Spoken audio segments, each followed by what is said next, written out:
쳐다보시면서 다시 한번 축복하면서 고백합니다. 하나님은 당신을 아주 많이 사랑하십니다.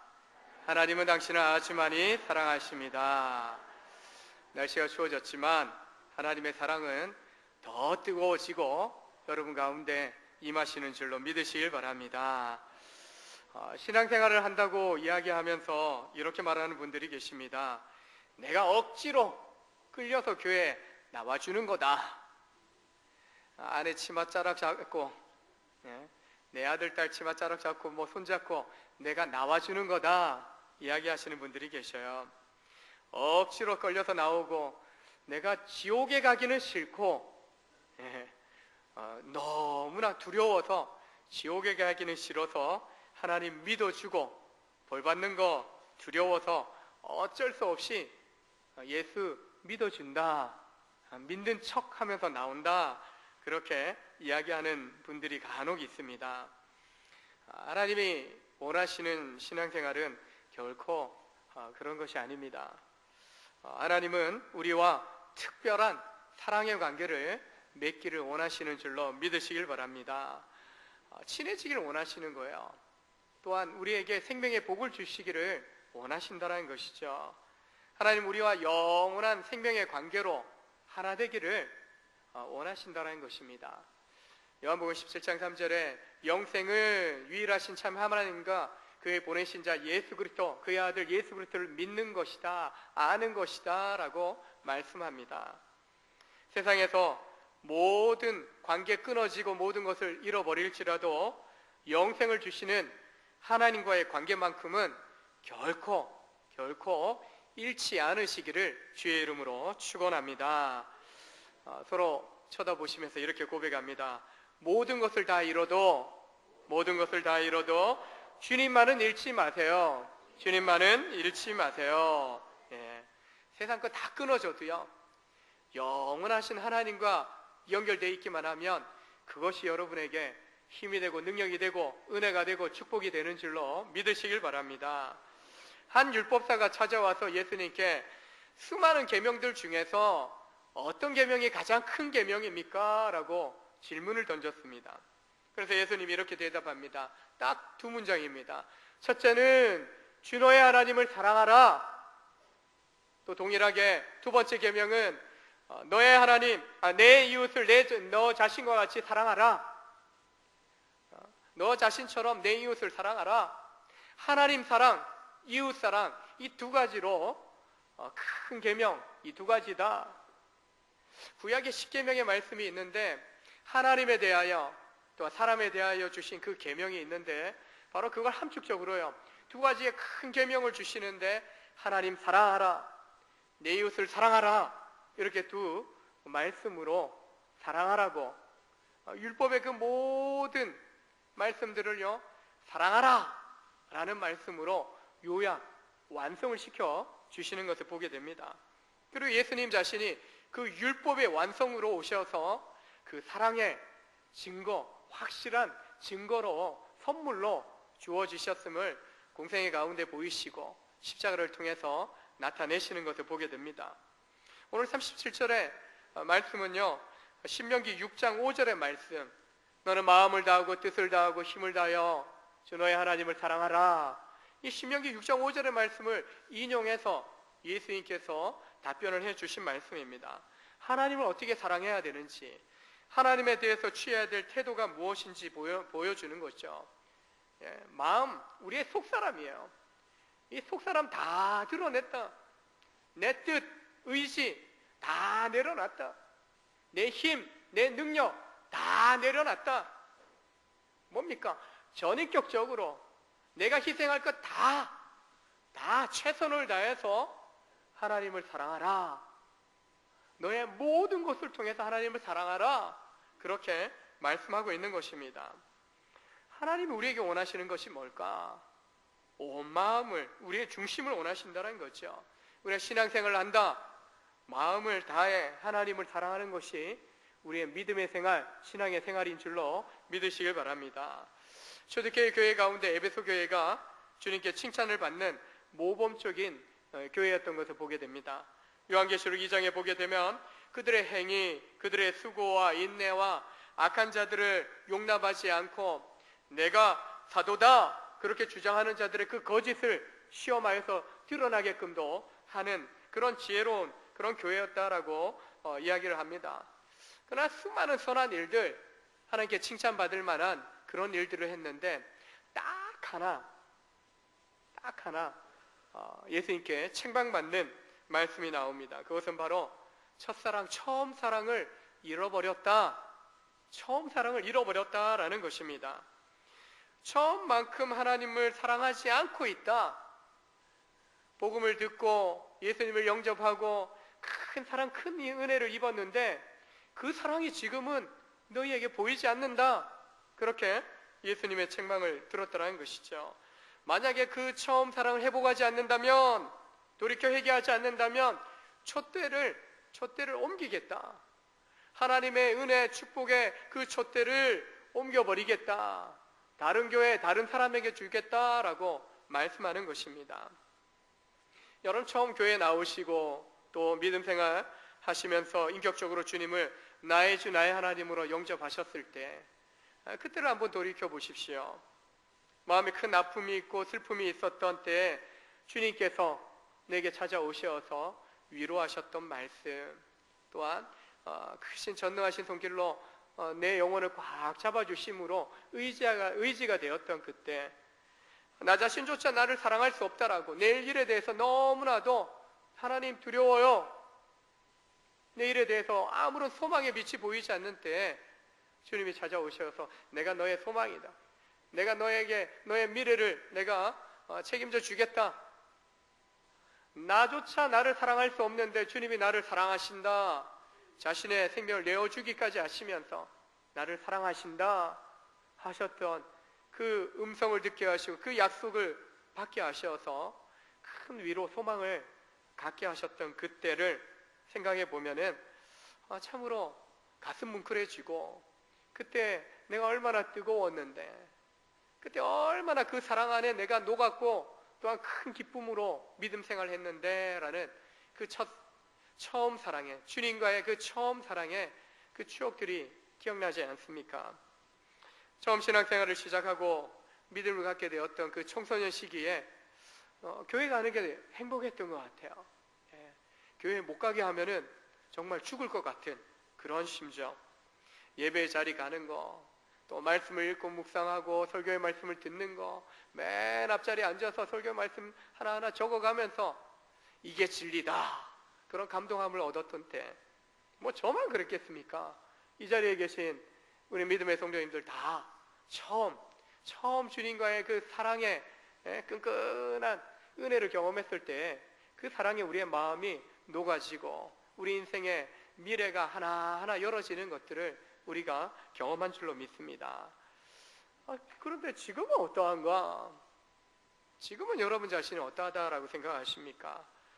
좀 변한 것 같은, 그 변화가 좀 더 깊어지고 더 은혜 안에서 더 깊어진 신앙이 있고 더 충만함이 있으면 괜찮은데, 좀 변화됐다, 니 요즘 변한 것 같아 라고 할 때 그 말의 의미는 뭡니까? 좀 달라진 거죠. 처음 같지 않다라는 거죠.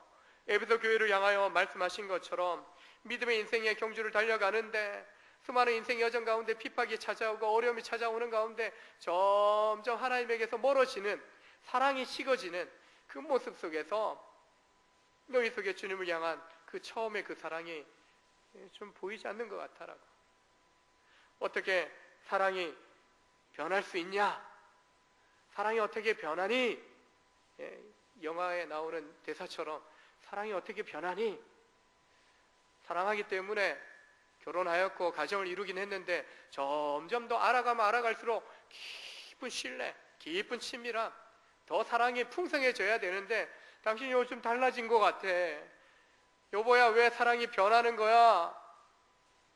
엄마, 우리 어렸을 때보다 좀 덜 사랑하는 것 같아요. 우리한테 무관심하는 것 같아요. 가족 간에 그런 이야기가 나올 때, 그런 소원함이 비춰질 때 한번 돌아봐야 되는 거죠. 하나님과의 관계 속에서도 마찬가지인 것을 보게 됩니다. 사랑이 식어지면 왠지 하나님 앞에 나아가는 것이 마음의 부담이 되는 거죠.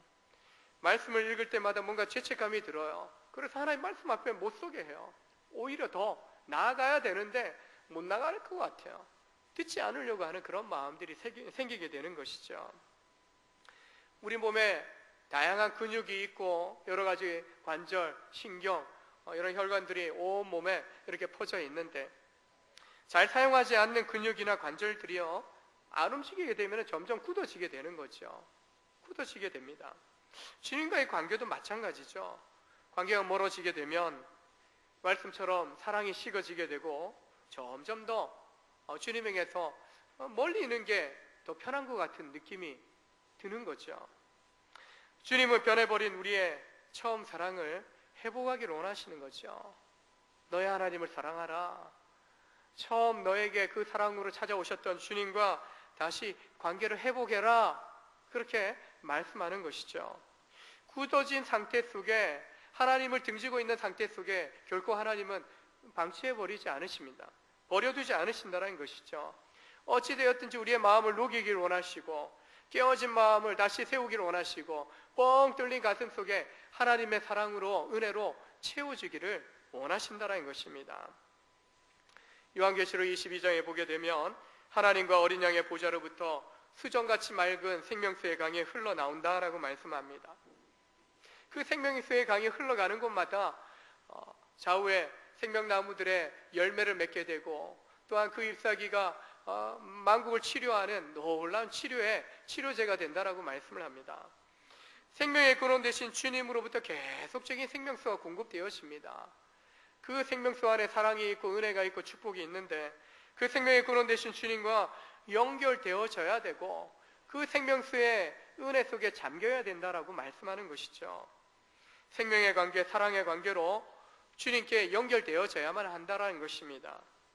그럴 때 우리의 심령이 회복되어지는 겁니다. 늘 완벽하게, 완전하게, 충만하게 살 수 없기 때문에 날마다 우리가 그 생명수의 강에 잠겨야 되는 거죠. 연결되어져 있어야 된다라고 말씀합니다. 우리에게 충만한 은혜 주시기 위해서, 사랑 부어주시기 위해서, 회복시키시기 위해서 주님은 멈추지 않으시는 것을 보게 됩니다. 변함없이 생명을 부어주시고 사랑을 부어주시고자, 공급해 주시고자 하시는 것을 보게 됩니다. 요한복음 4장에 보면 찾지도 구하지도 않는데 친히 찾아가셔서 생명의 복을, 하나님의 사랑을 이렇게 부어주시는 것을 보게 됩니다. 사마리아 수가성의 우물가의 한 여인을 주님이 찾아가셨고 만나십니다. 내가 주는 물을 마시는 자는 영원히 목마르지 아니하리니 내가 주는 물은 그 속에서 영생하도록 솟아나는 샘물이 되리라. 세상 모든 그 어떤 비싼 물을 마신다 하더라도 결국에는 다시 목마름에 물을 찾아야 되는 거죠. 그러나 주님이 주시는 물은요, 영원히 목마르지 않게 된다라고 하는 놀라운 말씀을 주십니다. 세상의 그 어떤 것도 채울 수 없는 영혼의 갈증, 우리 인생의 갈증에 대해서 주님만이 해결시켜 주신다, 채워주실 수 있다라고 말씀하시는 것입니다. 성도라는 것은, 하나님 믿는 백성은 이미 예수 십자가의 사랑으로 죄사함의 은혜를 입었고 하나님의 풍성한 사랑 가운데 잠겨있는 그런 은혜의 삶을 살고 있는 줄로 믿습니다. 그러나 은혜 밖에 있고 하나님 사랑을 경험하지 못한 사람들에게는요, 여전히 세상 모든 거 다 얻은 듯하지만, 잡고 있는 듯하지만 주님이 주시는 그 생명의 복에서는요 멀리 떨어져 있는 거죠. 세상 것은 다 취했지만 정작 하나님만이 주실 수 있는 것은 그들이 얻지 못하는 것입니다. 오직 믿음으로만 얻을 수 있는 그 하나님의 사랑, 그 하나님의 은혜, 믿는 성도에게만 주어지는 것이죠. 그러나 믿음의 성도라 할지라도 우리의 사랑이 주님의 사랑에서 멀어지고 식어지게 되면 우리도 갈급함 속에 처하게 되는 거죠. 천국 가기까지 날마다 그 갈급함 속에 우리가 하나님을 찾고 은혜를 구하고 하나님의 사랑을 갈급하며 우리가 나아가야 할 줄로 믿습니다. 내 마음은 식어지고 내 사랑은 식어지고 나는 무뎌지고 굳어진다 할지라도 주님만큼은요 결코 변함없이 우리를 사랑하여 주시는 줄로 믿으시길 바랍니다. 그래서 때로는 돌아보면 왜 이렇게 사랑이 식어졌을까? 내가 주님을 향한 사랑이 식어진 한 때가 있는 것 같아요. 어떤 한 시험에 드는 말을 통해서, 시험이 드는 상황들을 통해서 점점 더 주님과의 관계가 멀어지는, 주님의 사랑에 대해서 느끼는 그 감동함들이 식어지는, 감동이 줄어드는 그러한 때가 있더라는 거죠. 그런 자리가 또한 있었던 것을 보게 됩니다. 마음이 식어진 자리, 하나님의 사랑을 잃어버린 자리가 있고, 다른 것으로 그 자리를 채우고 있는 우리 자신도 발견하게 되는 것입니다. 어디서부터 시작해야 되는가? 바로 사랑이 식어졌던 그 순간, 그 자리, 내 마음에서 주님을 밀어냈던 그 자리에서부터 우리가 다시 돌이켜야 할 줄로 믿습니다. 때로는 주님과의 사랑이 식어지면 예배의 기쁨들이 식어집니다. 말씀과 기도에 대한 열망도 식어지게 되는 것이죠. 잃어버린 예배의 열정, 말씀과 기도에 대한 간절한 사모함의 열정, 이것을 잃어버린 그 자리에서 우리가 다시 회복해야 될 줄로 믿습니다. 때로는 누군가가 나 좀 잡아줬으면, 나 좀 떠밀어서 좀 주님 앞에 나아가도록 도와줬으면, 공동체 안에서 우리가 서로 중보하면서 서로를 축복하면서 세워가기도 합니다. 그러나 철저하게 이 개인적인 신앙의 결단이 필요합니다. 이것은 누가 대신 챙겨줄 수 없는 부분들입니다. 대신해 줄 수 없기 때문에 하나님 사랑에 대한 나의 사랑의 반응은요, 내가 해야 됩니다. 내가 그 사랑 가운데 나아가고 그 사랑을 붙잡아야 된다는 것입니다. 사도 요한이 하나님을 사랑하는 것이 무엇인지 이렇게 가르쳐 줍니다. 요한일서 5장 3절에 하나님을 사랑하는 것은 이것이니 우리가 그의 계명들을 지키는 것이라. 그의 계명들은 무거운 것이 아니로다.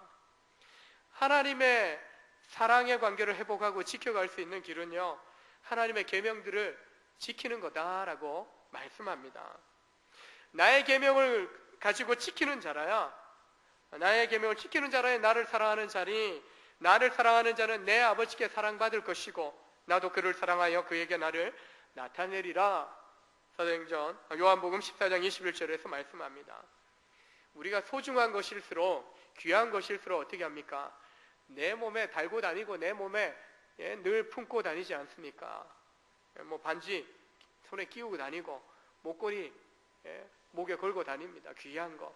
귀한 사랑하는 사람들 어떻게 합니까? 늘 옆에 두고 곁에 두지 않습니까? 그래서 한 가족을 이루게 되고 믿음의 공동체를 이루어서 그 사랑하는 사람들을 함께하고 함께 만나기 위해서 공동체 가운데 또한 나오는 것을 보게 됩니다. 나의 계명을 지키는 자라 나를 사랑한다. 요한은요, 하나님의 말씀을 소중하게 마음속에 잘 품으라고 이야기합니다.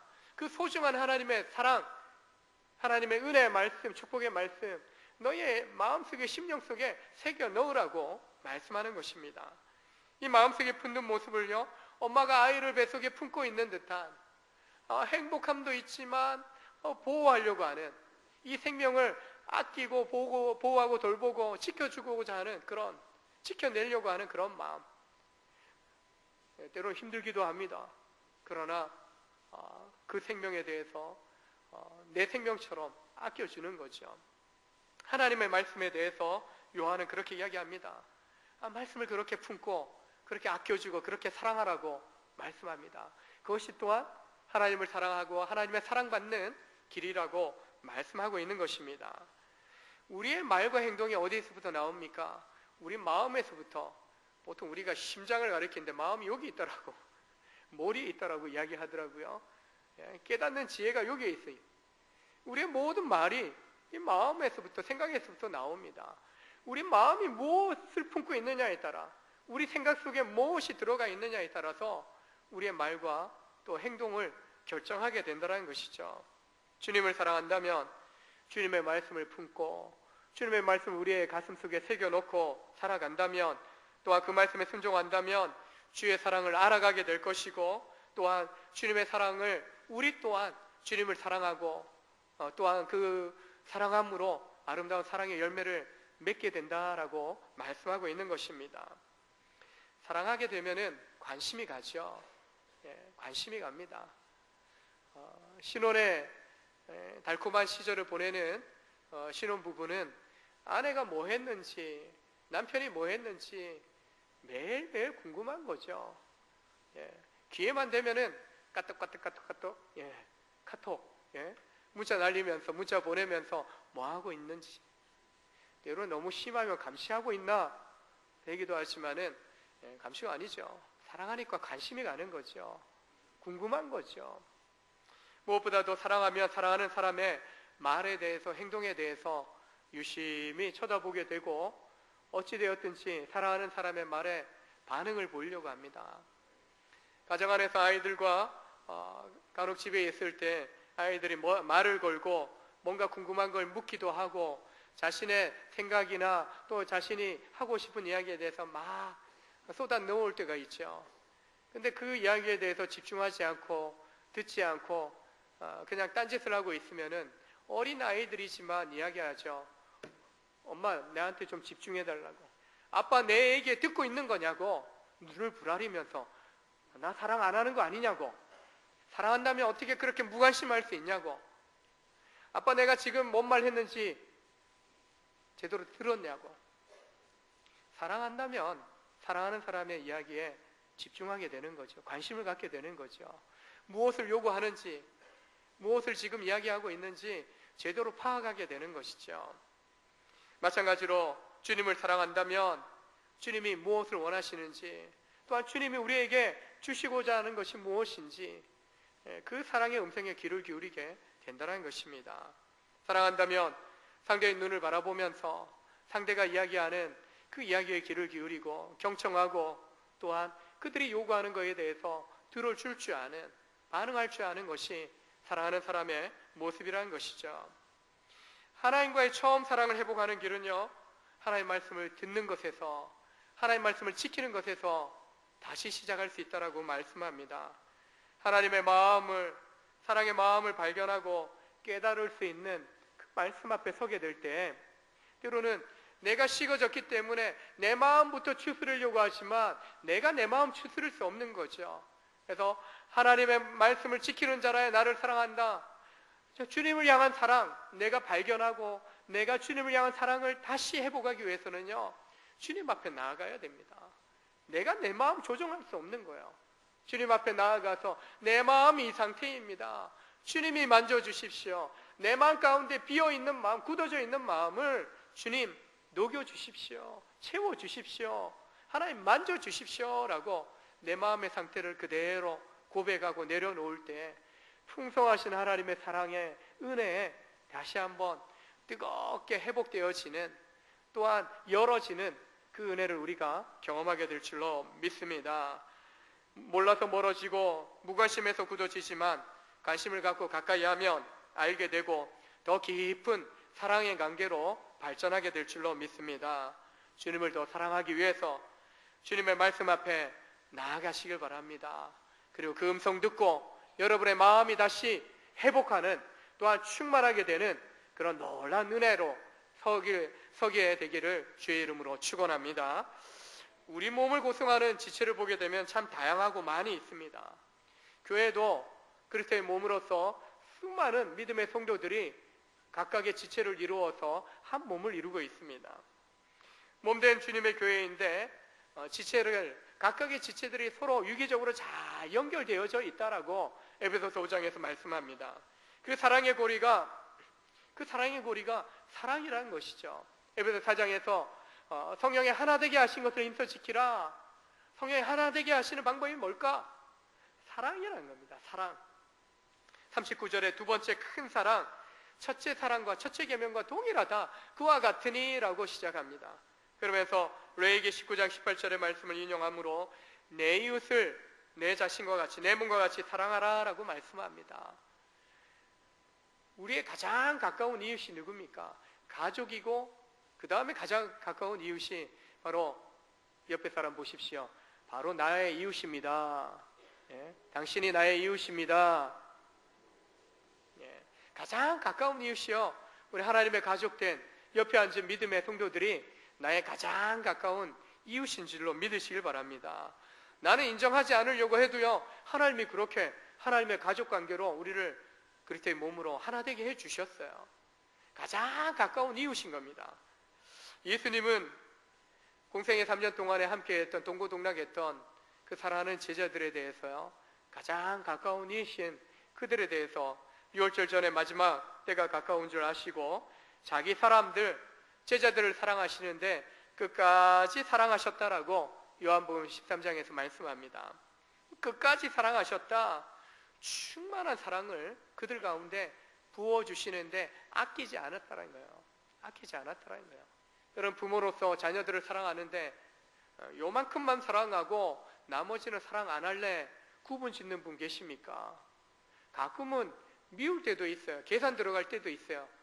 쟤들한테 투자한 거 다 계산 좀 해놔야 되겠다. 본전 생각난다. 그럴 때도 제 마음에 그랬던 적이 있어요. 잘 말을 좀 안 들어줄 때, 내 마음 좀 이해를 못 해줄 때 본전 생각나요. 투자한 게 얼만데, 자기들한테 들어간 게 얼만데, 그런 생각을 해요. 계산해요. 근데 주님은 그렇지 않아요. 또 주님의 사랑을 경험하는 사람들은 그렇게 계산하지 않는 거죠. 주님은요, 아낌없이 다 부어주십니다. 사랑하시되 끝까지 충만 그 자체이신 주님이요, 주님이 가지고 있는 충만한 사랑을요, 그 사랑하는 제자들에게 다 부어주셨다라고 말씀합니다. 주님은 새 계명을 너희에게 주노니 서로 사랑하라. 내가 너희를 사랑한 것 같이 너희도 서로 사랑하라. 너희가 서로 사랑하면 이로써 모든 사람이 너희가 내 제자인 줄 알리라. 서로를 향한 사랑을 당부하시고 명령하십니다. 서로 사랑하라. 신약의 성경에 보면 서로 섬겨라, 서로 짐을 지라, 서로 사랑하라, 서로 축복하라, 서로 고백하라. 서로 상호 책임지고요, 상호 존중하고 상호 또한 세워가도록 서로 이 공동체 더불어 함께 믿음의 사람으로 서갈 것을 도전해 주시는 말씀들이 많이 있습니다. 요한복음 13장에서 새 계명을 너희에게 주노니 라고 하시면서 서로 사랑하라고 말씀합니다. 서로를 향한 사랑을 당부하시고 명령하셨는데 바로 사랑으로 그들의 마음과 마음이 연결되어 하나 되기를 바라시는 거죠. 주님의 사랑 안에서 주님이 보여주신 그 사랑을 닮아가면서 너희가 그 사랑으로 하나 되라, 한 몸 되라. 그 마음과 마음이 이어져야 된다, 연결되어져 있어야 된다라고 촉구하시는 겁니다. 교회는 주님의 사랑의 띠로 하나 된 줄로 믿으시길 바랍니다. 요한일서 4장 7, 8절에 요한은 사랑하는 자들아 우리가 서로 사랑하자. 사랑은 하나님께 속한 것이니 사랑하는 자마다 하나님으로부터 나서 하나님을 알고 사랑하지 아니하는 자는 하나님을 알지 못하나니 이는 하나님은 사랑이심이라. 하나님을 아는 자다. 사랑하는 사람, 사랑하게 되어 있는 거야. 사랑하지 않는 거 보니까 하나님을 알지 못하는, 하나님 믿지 않고 하나님의 사랑을 경험하지 못한 사람이라는 겁니다. 사랑은 하나님을 믿는 증거가 됩니다.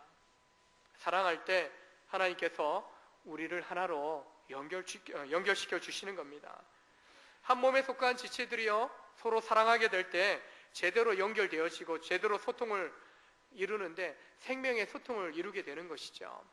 우리 몸만 생각해 보더라도 기관과 기관들이 신경을 통해서 근육을 통해서 또한 혈관을 통해서 다 연결되어져 있는데 어디 혈관 하나 막히면은 신경 하나 끊어지고 근육이 손상되게 되면은 장애가 생기는 거죠.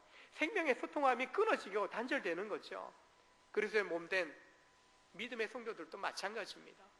각각의 모든 지체들이 사랑으로 서로 연결되고 소통되어져야 생명의 능력으로 충만하게 됩니다. 공동체가 그렇게 건강하게 서게 되는 거죠.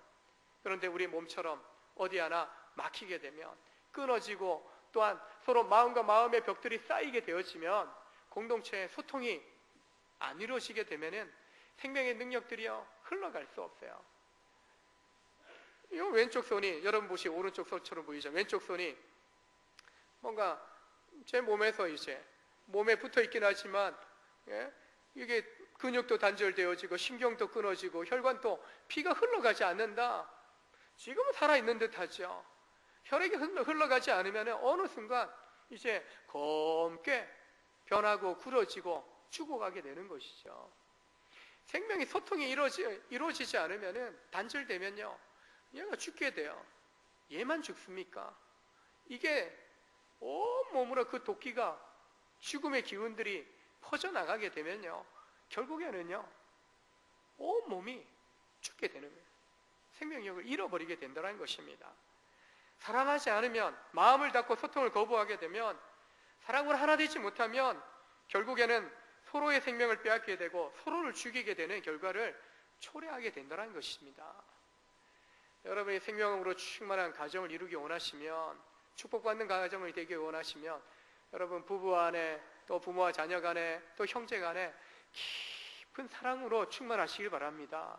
여러분의 목장과 우리 교회 안에 우리가 건강하게 하나님 축복받는 교회로 서기 위해서는 우리가 서로 사랑해야 됩니다. 하나님을 사랑하지만 또한 그 사랑의 능력 안에서 서로를 사랑할 때, 서로 사랑으로 연결되어지고 소통할 때 우리 교회가 건강한 하나님의 축복받은, 또 세상 속에 나아가서 축복하는 교회로 건강하게 우리가 나타나게 될 줄로 믿으시길 바랍니다. 내 이웃을 내 몸과 같이, 내 자신과 같이 사랑하라, 이 말씀은요 곧 서로 사랑하라 라는 말씀과 동일하게 보시면 됩니다. 우리 옆 사람 한번 얼굴 보시면서 이렇게 고백합니다. 당신은 나의 이웃입니다. 나의 이웃인 당신을 내가 사랑합니다. 나의 이웃인 당신을 사랑합니다. 손을 한번 잡으시면서요, 우리 서로 사랑합시다. 서로 사랑하자고 하는데 좀 목소리 톤이 줄어듭니다. 서로 사랑할 때 요한복음 13장 말씀처럼 너희가 내 제자인 줄 알리라. 우리가 서로 사랑하며, 야, 하나님 믿는 사람들이구나, 예수의 제자들이구나, 세상 사람들이 그렇게 인정해 주겠다라고, 인정할 것이다 라고 말씀하셨습니다. 우리가 사랑할 때 우리에게서 주님의 모습이 나타날 줄로 믿습니다. 우리가 서로 사랑할 때 우리 교회 안에 하나님의 풍성한 축복이 임하는 것을, 그 생명의 놀라운 축복이 임하는 것을 우리가 보게 될 줄로 믿습니다. 다시 한번 따라 고백합니다. 우리가 서로 사랑하면 하나님이 함께 하십니다. 우리가 서로 사랑하면 생명의 축복이 역사합니다. 믿으십니까? 다투고 갈등하고 불편한 관계로 살아가기를 원하십니까? 아니면 행복하고 화목하고 평화로운 삶을 살기 원하십니까? 누구나 다 화목하고 화평한 삶을 살기를 원합니다. 당연한 겁니다. 그걸 진정으로 원한다면요, 사랑하면 됩니다. 누군가 나에게 사랑해 주기를, 먼저 다가와 주기를 바라지 마시고요, 먼저 다가가십시오. 먼저 축복하면서 사랑하면서 섬기면서 다가가십시오. 왜 나 사랑 안 해줘요? 나 좀 사랑해줘요. 사랑을 요구하는, 나는 사랑하지 않으면서 나만 섬겨달라고, 나만 바라봐달라고 이기적인 거고요. 그렇게 사랑에 집착하는 사람들, 그건 이기적인 모습이고 집착인 거죠. 집착. 내가 사랑하고 내가 섬기고 내가 축복할 때요, 서로 상호 소통하게 될 때 그 사랑 안에, 그 관계 안에 놀라운 생명의 능력들이, 사랑의 능력들이 나타나게 되는 것입니다. 내가 먼저 사랑해야 됩니다. 주님도, 하나님도 너희가 나를 택한 것도 아니고, 너희가 나를 먼저 사랑한 것이 아니라, 내가 너희를 택하여 내 자녀 삼았고, 내가 너희를 택하여 불렀고, 내가 너희를 나의 자녀로, 내 백성으로 삼았다. 하나님이 먼저 찾아오셨어요. 찾아오셨어요. 그리고 예수님 자기 자신을 내어주셨습니다. 하나님의 사랑의 절정이 어디입니까? 십자가예요. 독생자 아들 예수 그리스도로 십자가, 대속 제물되게 하심으로 그 사랑의 최고적 극치를 보여주시는 거죠. 그 사랑을 받은 자로서 우리가 다른 사람을 사랑하는 거 당연한 겁니다. 그 놀라운 은혜 경험했는데 우리가 나에게 좀 상처 줬다고, 때로는 나를 좀 무시했다고, 우리가 미워만 하고 용서하지 못하고 또 사랑하지 못한다면 나만 힘들어지는 겁니다. 사랑하실 수 있기를 원합니다. 용서하실 수 있기를 원합니다. 축복하실 수 있기를 원합니다. 그래서 사랑하지 못해서 내 안에 갇혀서 굳어진 인생, 생명력을 잃어가는 인생을 살아가는 것이 아니라, 나를 사랑하실 주님 그 사랑 안에서 내 마음의 벽들을 허물고 내 마음에 굳어진 것들을 녹아들이면서 그 사랑에 녹아지고 다시 생명력, 사랑의 능력 회복함으로 소통하고 살려내고 나도 살아나는 역사 경험하실 수 있기를 주의 이름으로 축원합니다. 내가 먼저 사랑하고 노력한다면 사랑으로 마음과 마음이 연결되어서 큰 기쁨이 우리 가정 안에, 우리 교회 안에, 내가 만나는 사람들과 관계 속에 놀랍게 퍼져가는 것을 경험하게 될 줄로 믿습니다. 스티븐 코비, 숀 코비 이 부자가 성공하는 사람들의 7가지 습관이라는 책을 제가 보니까 벌써 한 20년 된 것 같아요. 오래된 책인데 예전에 이 책을 가지고 또 이제 리더십 훈련도 같이 받았던 기억이 있습니다. 우리 학생들을 훈련할 때 좀 사용했던 기억이 있는데 그 내용 중에 관계은행 계좌라는 그런 좀 관계를 발전시키고 관계가 얼마나 중요한지 설명하는 대목이 나옵니다. 여러분 통장 다 가지고 있지 않습니까? 저축만 열심히 하면 좋은데 때로는 빚지죠. 대출도 받지만 마이너스죠, 마이너스. 그래서 마이너스를 너무 받다 보면 내 인생이 마이너스 인생 되는 것 같아요. 근데 우리가 돈과 관련해서도 마찬가지지만 우리의 사람과의 사랑 관계에 있어서도 여러분 부부 관계를 생각해보고 아니면 부모와 자녀 관계 또 믿음의 성도와의 관계를 한번 생각해 보십시오. 뭔가 약속을 잘 지키고 좋은 말을 하고 칭찬을 하고 또한 위로해주고 격려해주고 경청해주고 정직하게 행동하고 또 말하게 되면은 상대방이 나에 대해서 신뢰를 하고 믿어주는 거죠. 그 사람이 나에 대해서는요 가지고 있는 감정, 관계는 저축이 되어 있는 거야. 입금이 많이 되어져 있는 거죠. 그래서 어떤 말을 하든지 신뢰가 오가게 되는 것이죠. 근데 반대로 약속도 어기고 자기 일만 생각하고 뒤에서 흉보고 배신하고 거만하게 말하고 행동하고 어처구니 없는 말로 힘들게 하고 욕하고 야단치고 사랑한다는 말 전혀 안 하고 맨날 미워만 한다고 하면 나에 대해서 그 사람이 가지고 있는 마음의 그 관계의 통장은요 마이너스인 거죠. 내가 아무리 착하게 굴어도 그 순간만큼은 뭐예요? 안 믿기는 거죠.